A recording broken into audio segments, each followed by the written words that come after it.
E o nosso amigo aqui, pronto. São 8 horas e 22 minutos, 8 horas e 22 minutos. Nós já estamos na linha aqui com o nosso âncora de Goiânia, nosso amigo Wilson Silvestre. Bom dia, Silvestre, seja bem-vindo. É sexta-feira 13, sexta-feira 13, sextou. E eu começo fazendo uma pergunta para você, uma pergunta de prova. A pergunta seria o seguinte: quem é mais inteligente, o grupo de esquerda ou o grupo de direita? Eu justifico minha pergunta dizendo o seguinte: tudo que a direita fez agora deu tudo errado, cara. Tá? A direita, por mais que tente, não tem a expertise que a esquerda tem em termos de tudo. Tá? Porque nada dá certo, tudo. Pô, o cara faz a bomba não falhou, não conseguiu. Os caras fazem uma passeada que diz que é tranquila e, de repente, sai essa confusão toda. Marco algumas coisas aí e não vão, entendeu? Então, o que você acha? A esquerda tem mais competência em termos de, vamos supor, de anarquia do que a direita? Sim ou não?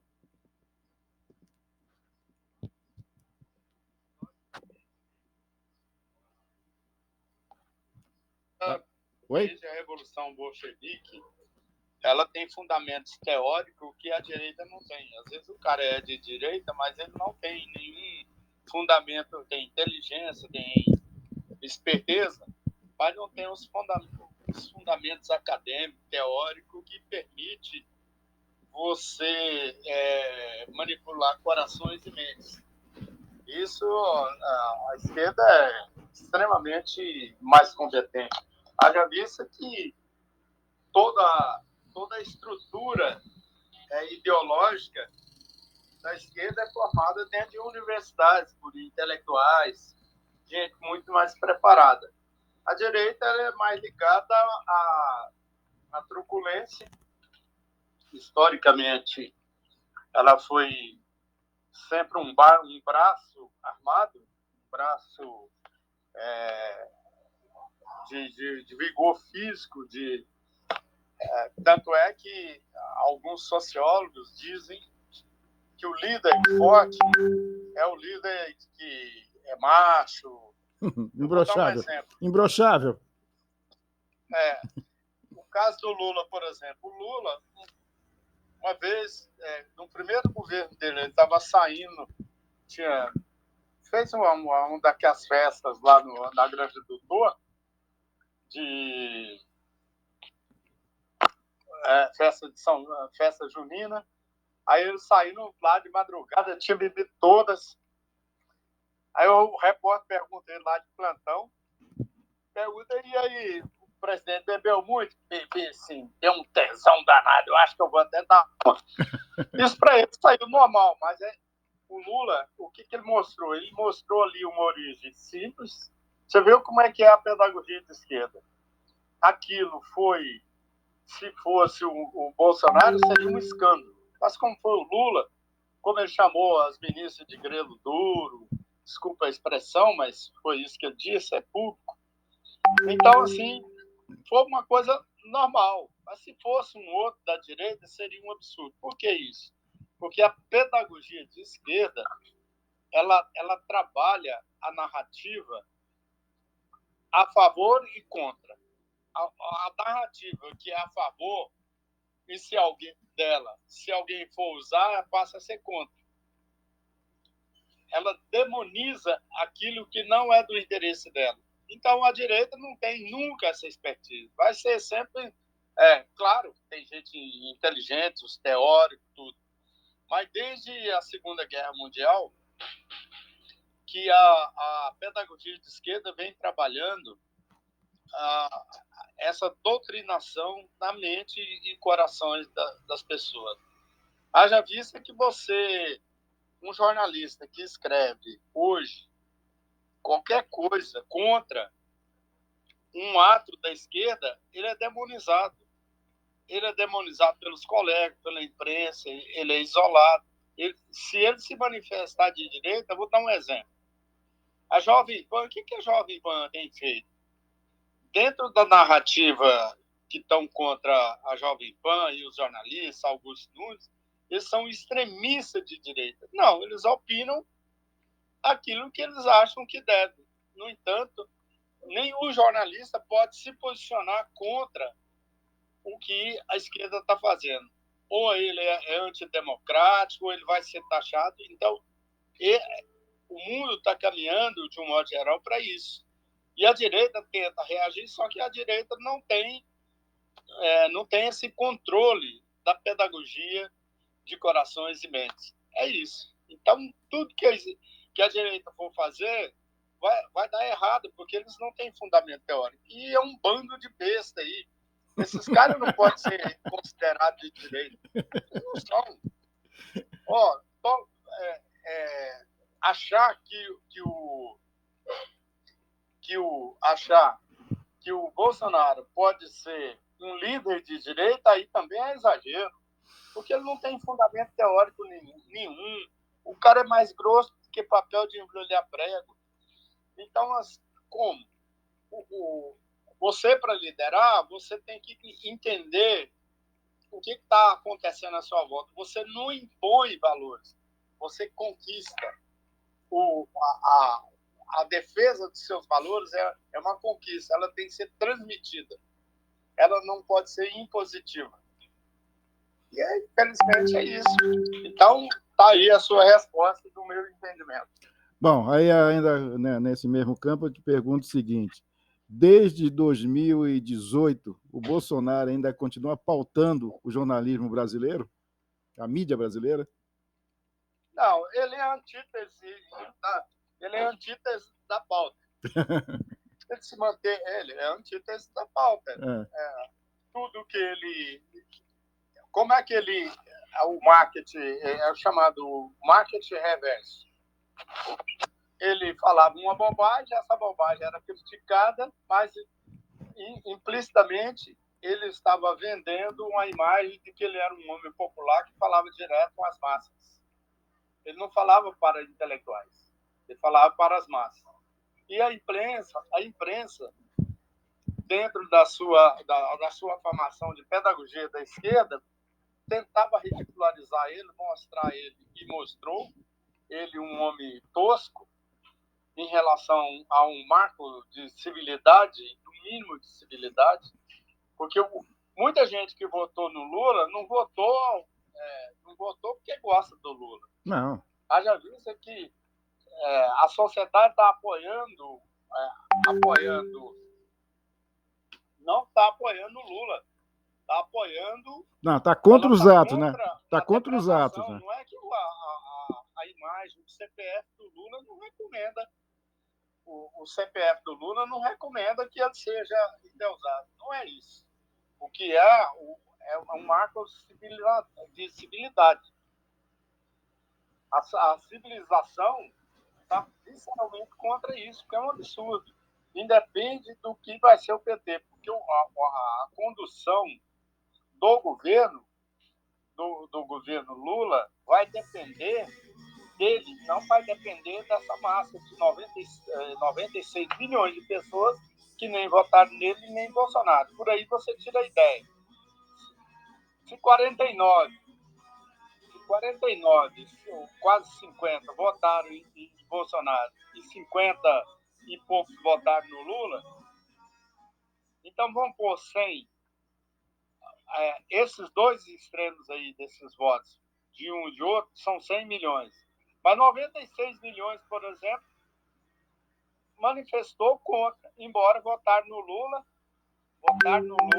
para poder tirar o Bolsonaro, porque o Bolsonaro não representava o mínimo de uma pessoa civilizada. Presta atenção. Não é o bolsonarismo, ele não é um movimento. Ele é uma seita, virou uma seita. Cópia tosca. Não, ele é uma cópia tosca do que é o messianismo em torno do Lula. O Lula tem devotos. O lulopetismo tem devotos. O bolsonarismo tentou copiar o Lula toscamente. Forçou uma popularidade, e essa popularidade tornou-se a própria arma contra, porque aí veio tudo, é como se tivesse represado tudo que era de ruim em entulho veio junto com esse bolsonarismo. Tem gente decente? Tem muita gente decente. Tem o antipetismo? Tem, sim. Só que esse antipetismo agora descolou do bolsonarismo. O bolsonarismo vai ser reduzido a 5% aí, e olha lá, eu estou sendo otimista. Porque a direita mesmo, o conservador, vai cair fora. Vai cair fora. Eu estou recebendo aqui do Cacai, o ilustríssimo advogado Antônio Carlos Almeida, mais conhecido como Cacai, andando assim, falando que... Deixa eu ler aqui para os nossos ouvintes. Anderson Torres provou ser um desastrado. Ué, porque como é que o cara é da Polícia Federal, meu Deus, deixa rastro tô lá... dizendo, bicho, é isso que eu te pergunto, pô. Por que a esquerda, a direita vacila tanto? Agora ele nunca tá vi tanto amadorismo. Eu É. conversei agora de manhã com o advogado dele, o doutor Demóstenes Torres, falou que está aguardando aí. Então, agora ver a imprensa com isso hoje complicou. Diz que vai ainda tomar pé. Mas é isso. Então, o bolsonarismo vai ser reduzido a isso, que é o bolsonarismo, o entulho, aquilo que estava represado aí desde 64. Agora, essa mentalidade.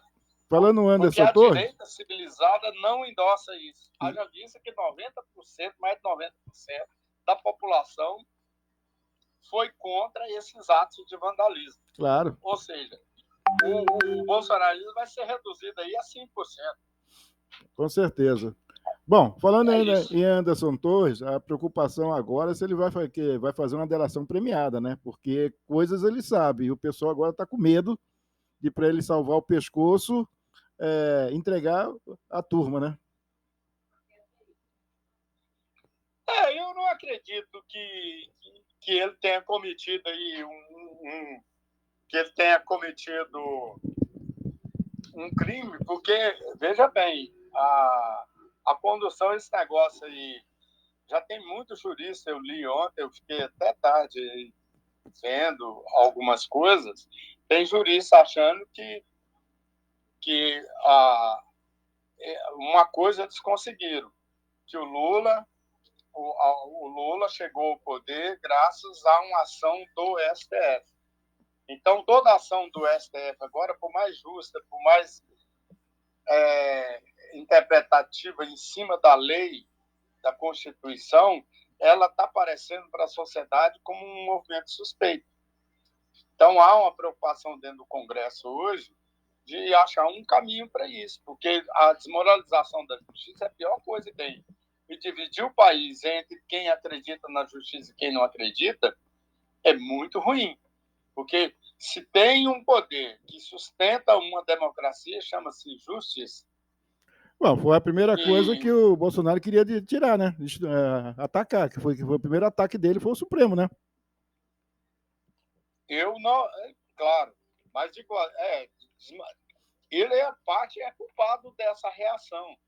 E essa reação, como a maioria desse Congresso, começa pelos ministros do Lula, tudo está encalacrado em processo. Se você passar o rodo ali no Congresso, se sobrar 10% ali, pode joelhar em tampinha de garrafa. Não tem. Não tem. Então, esse pessoal é muito refém porque eles não representam, digamos assim, uma nação realmente séria. Ali, o pior que representa, Silvestre. Eu discordo de você porque representa, porque eles são votados por nós. Nós queremos ele lá, ué. Pois é, mas porque é aquele negócio do Macumaína. Ué. O brasileiro não tem caráter. Exato.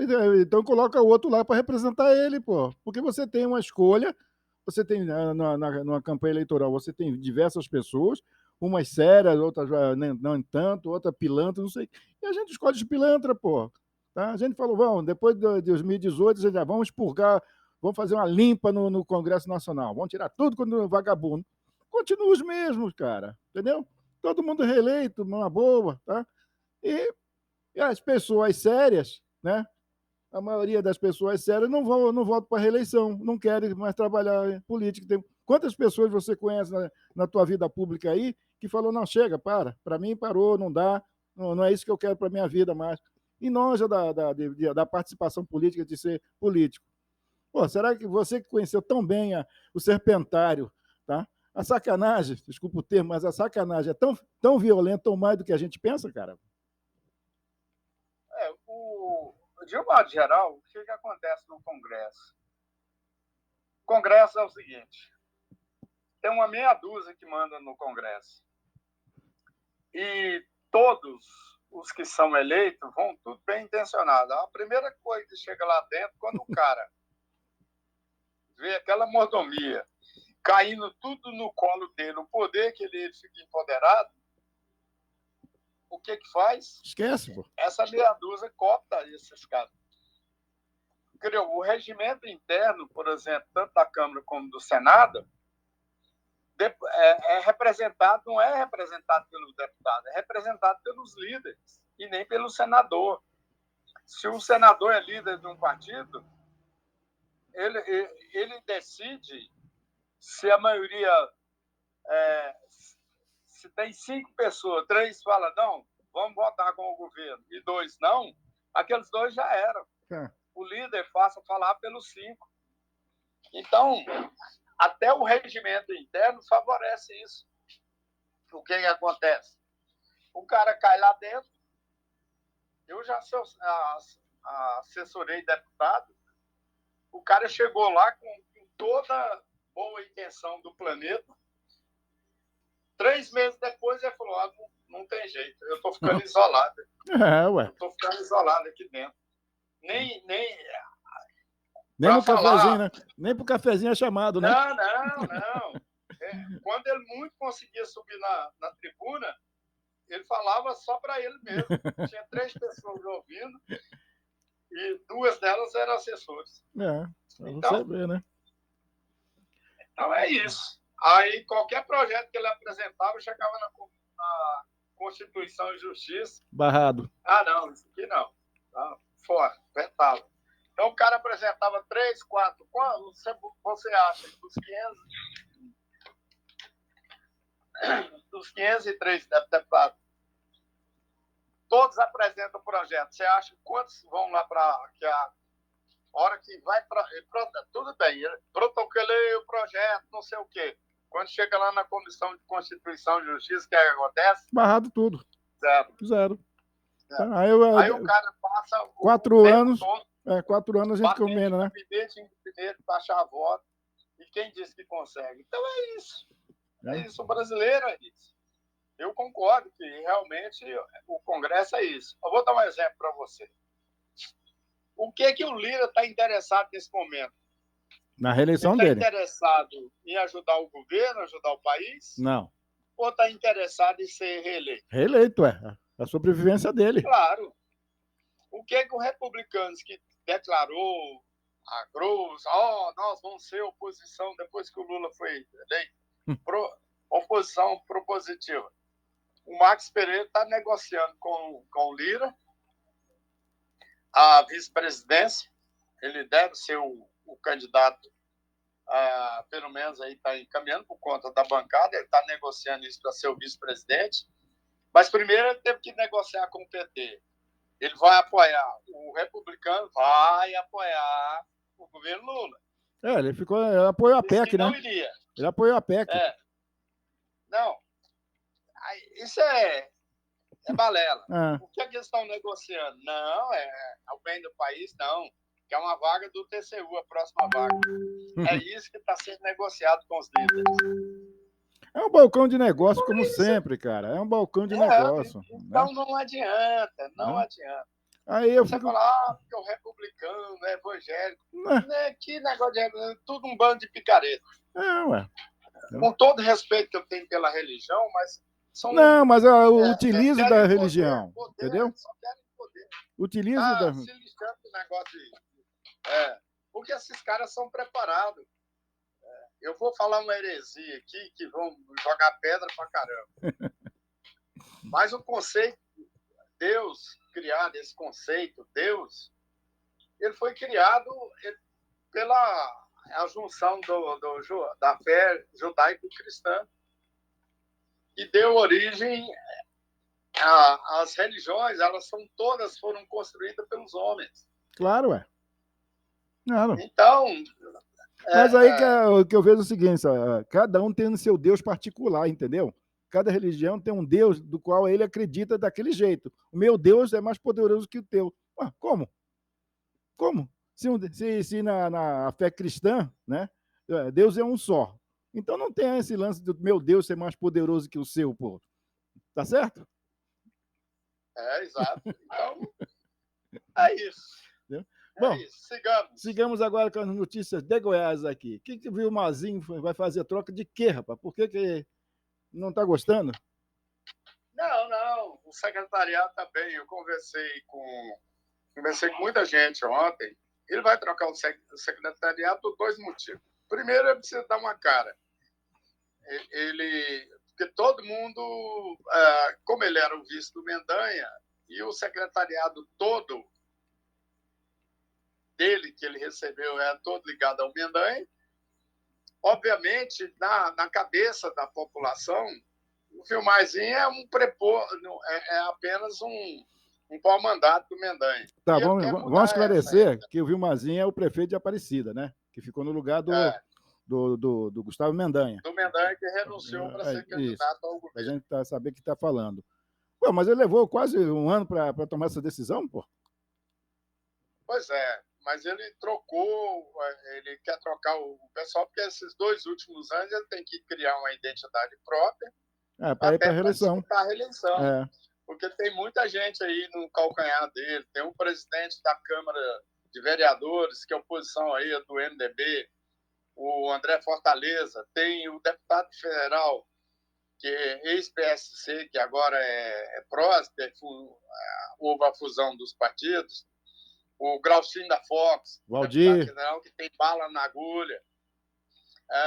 Tem aí, fala-se na vereadora, na Valéria Peterson, o delegado que Valdir, é do MDB, mas eu acho que ela não tem a menor chance. E tem outros aí, vem o delegado Valdir, do União Brasil, e tem mais gente. Professor Alcides. O Alcides é aliado de primeira hora do Vilmazinho, mas o sonho dele é ser prefeito de Aparecida. É outro que tem bala na agulha também.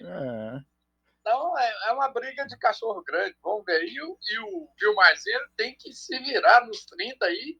Pô, dinheiro ele tem, né, cara? Senão, o discurso dele não se sustenta se ele não tiver identidade. Como é que tá Aparecida aí? Agora 600 milhões em obras. Isso. Tá. Você que anda, manda. Santana, é a mesma coisa que o Fábio Mossoró está fazendo em Valparaíso. Eu vi que, pela primeira vez, de tanto a gente falar aqui na rádio e eu escrever, o Fábio resolveu fazer comunicação política. As redes sociais de Valparaíso aí, 24 horas, o Fábio mostrando obras, tubulação chegando, caminhão saindo, terra, asfalto, enfim. Melhorou a comunicação política. Porque o Fábio ele não pode ser mais candidato à reeleição, mas ele precisa consolidar um grupo. Para isso, ele precisa urgente mostrar para a população que ele merece fazer o sucessor e não a Leda Borges, porque o grande calcanhar de Aquiles dele é a Leda. A Leda hoje está empoderada, é deputada federal, ela ampliou, inclusive, o leque dela de influência. Ela é a única, né, do PSDB. Pois é. É a única. Não é só isso. O Célio Silveira está mais preocupado só com Lusiana, né? A Leda ampliou o universo aí mais em defesa da região e de Valparaíso. Então, assim, o Fábio sabe que não vai ser fácil. Não vai ser fácil. E para isso ele tem que mostrar serviço. Está trabalhando muito. Eu conversei no início da semana com ele Ele falou, olha, eu não estou tendo tempo para nada. Eu chego tarde, à noite, é reunião, indo. Eu falei, meu chapa, agora tem que trabalhar para valer. E ele, até que enfim, ele ouviu o que a gente tem dito aqui, comunicação política. Comunicação política. E agora ele está comunicando politicamente. Vamos ver se agora ele dá mais entrevista na rádio, porque o Pablo não gosta muito da gente. Bom, mas vamos ver. Sigamos. Vamos ver. Parceria com o Caiado. Sigamos. Quais são as parcerias que o Caiado anda fazendo ou está querendo fazer? Não, o senhor fala a nível federal ou estadual? Não, ele sabe que não tem de recurso suficiente, né? Então ele tem que fazer ampliar Ah, sim, sim, como você sim. colocou na coluna aqui, pô. Ele tem que fazer parceria. Ah, não, você fala ainda do Mariano, claro.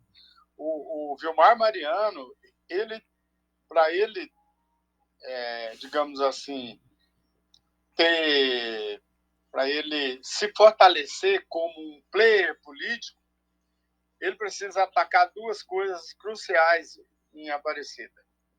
Primeiro, ele tem que vai ser um desafio enorme. Eu não acredito, não sei se o Caiado vai fazer isso, mas o que acontece? Quando foi construída a penitenciária agrícola Odenir Guimarães, lá é uma área muito grande, se eu não me engano, são 20 alqueires. É muito grande a área. Então era isolado, lá no fim do mundo, tinha que atravessar um cerradão.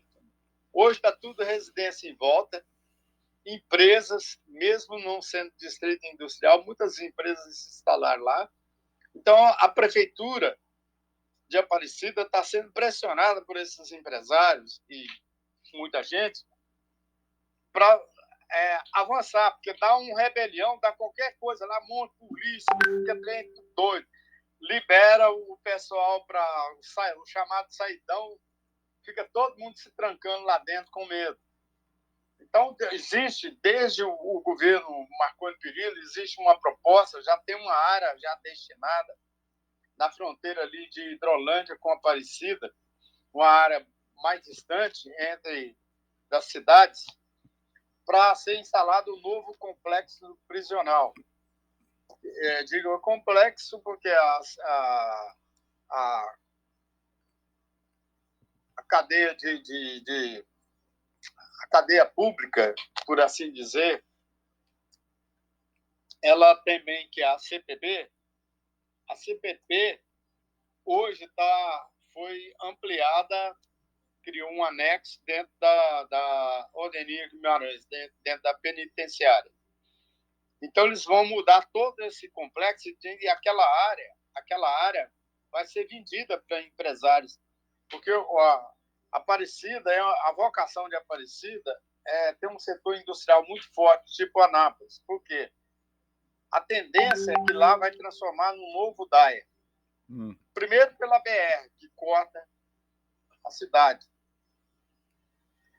Por uma questão de logística, desafoga o trânsito. Então, essa é uma das grandes demandas de Aparecida, que o Vilmar precisa do governador Ronaldo Caiado para fazer isso. O Ronaldo Caiado e o governo federal. Então, ele vai trabalhar isso a partir de agora, com mais assim empenho, para ver se o governo ajuda ele. Porque ele precisa da parceria do governo federal e do governo estadual para poder fazer mudar essa realidade que hoje a Aparecida na região leste não cresce de jeito nenhum por conta da penitenciária, embora tenha um potencial muito grande. Então, isso daria um salto muito grande em Aparecida. O outro desafio é o saneamento básico e água. A Aparecida foi uma cidade que ela cresceu desordenadamente. Então, hoje, o grande desafio é levar água, a sanear e rede de esgoto. Então, esses dois grandes desafios do Vilmar é que estão postos na mesa. Se ele conseguir startar isso aí, ele tem chance, assim, ele deixa os adversários, digamos assim, comendo poeira. Se ele conseguir isso. Para isso, ele depende do governador Ronaldo Caiado. E do Ronaldo Caiado, ele precisa aproximar do governo. Ele é aliado do Mendanha, então ele vai ter que descolar do Mendanha. É a política. É o pragmatismo. Bom, em 1 minuto, Isalci preocupado aí com a situação do DF. Bom, não só ele, mas toda a galera política do Distrito Federal está apavorada, porque pode tirar a autonomia do Distrito Federal, principalmente nas seguranças. E está caminhando para isso. Se não tiver uma solução rápida, a segurança, por conta daquele... por ser uma área abrigar os 3 poderes, a segurança pública passaria para a esfera do governo federal. Aí, polícia, o governo ficaria manco, porque ficaria... sem a verba, tiraria, né? A verba. Não, tiraria totalmente. Aí, como é que vai? E não é só isso. São consumidos 10 bilhões de reais por ano só para a segurança pública. O governo federal tiraria isso do Distrito Federal. E aí, como é que o Distrito Federal ficaria? Então, estão todos preocupados aí, pressionando e tudo, porque o PT está ameaçando tirar, o Dino, principalmente, claro, o PT, está ameaçando tirar a autonomia do Distrito Federal na área de segurança. É isso. Bom, segunda-feira está previsto a entrevista com o senhor Nilson. Aí você só refaz o card para a segunda, tá certo? Ok.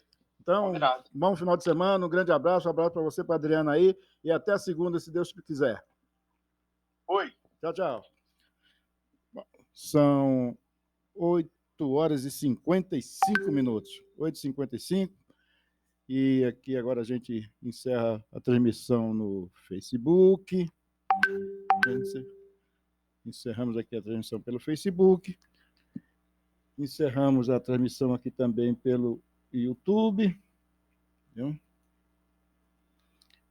E continuamos agora pela FM e a AM e a online, falando aqui do governo de Goiás. Vamos ver aqui agora.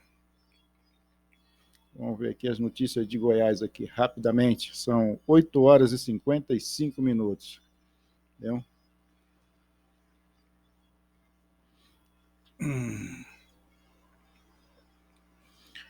Investimento em tecnologia nas escolas do governo do estado são 602 milhões de reais nos últimos 4 anos. Vamos ver. Nos últimos 4 anos, o governo de Goiás investiu 602 milhões e 300 mil reais na área de tecnologia na rede estadual de ensino. O objetivo foi ampliar as oportunidades de aprendizagem e promover avanços na qualidade da educação. Em 2021 e 2022, foram investidos mais de 328 milhões de reais na aquisição de 123 mil Chromebooks. Os equipamentos beneficiaram estudantes da 3ª série do ensino médio e do 9º ano do ensino fundamental. Professores da rede receberam notebooks para uso pedagógico. Além disso, todas as 1.013 unidades escolares da rede pública estadual foram beneficiadas com aquisições em tecnologia. Elas receberam laboratórios móveis de informática. Também foram adquiridas 745 TVs